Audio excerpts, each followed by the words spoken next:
Hey, what up, guys? Mike here, Owens Pressure Washing. Alright, so I've been getting a lot of messages, text messages, and messages in my inbox on Facebook. And people ask, what's the, what percent mix do you usually use? And what I do is, I get bulk 12.5%, alright? So what I do is, I fill up a 55-gallon drum with straight bleach. And I got another tank that I use too, but what I do is I downstream straight bleach if I'm doing a house, alright? And I know some guys cut their mix before they downstream or whatever, but I don't, and the reason being is because I draw a little over 10 to 1 on my injector. So basically 10 parts, let's say 10 or 11 parts water, 1 part bleach, alright? So now, if, for math reasons, say I had 10% bleach straight. If I'm pulling that at 10 parts water to 1 part bleach, I'm getting only about a 1%, which is perfect for house washing. Now, when I'm cleaning the roof, what I do, I got a lot of barrel tiles down here. That's mostly what I do. I do shingle too, but I usually just leave it at 50-50. Alright, I spray it once, I spray it evenly, I spray it light, and I touch up the dark spots. But I just basically spray half water, half bleach when it comes to roofs. And, now that I got a metering valve, what I do is I put mine go up to 5. So I turn my water up to 5 and my bleach up to 5. And then my soap's on like a 1.5. Alright, now my soap's diluted down.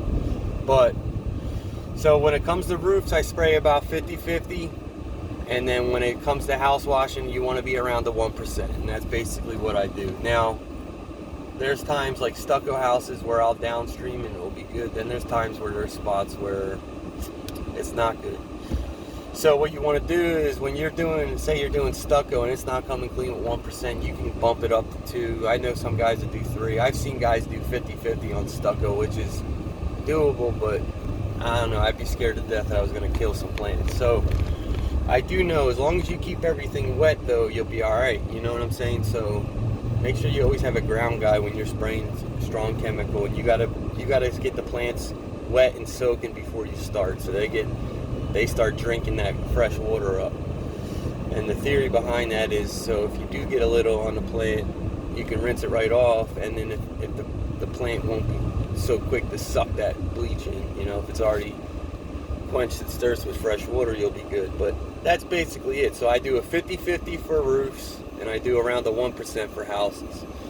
Now, if I need to go back, sometimes on the bottom of the house, you'll collect a lot of that mud staining and stuff, and sometimes bleach won't even get that, but I will sometimes go around with a stronger bleach mix, and it will knock it out. But that's after the fact, and I make sure I got everything I could with the 1%, and anything left over I'll hit with a pump up, sometimes with 50-50. But I always make sure I spray it and then wet everything down really good with fresh water.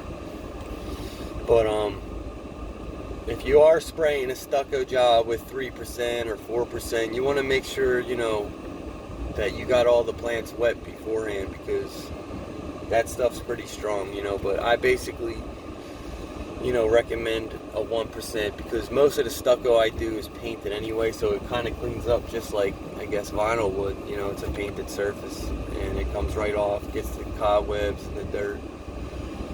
But yeah, I hope that helps, guys. I mean, when, and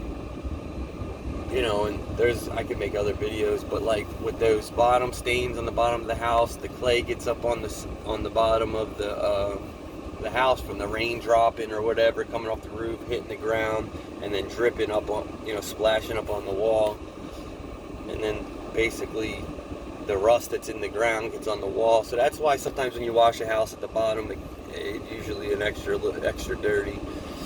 Some of that could get knocked off with a little stronger mix. Some of it you need some acid, like oxalic acid or F9, people talk about all the time.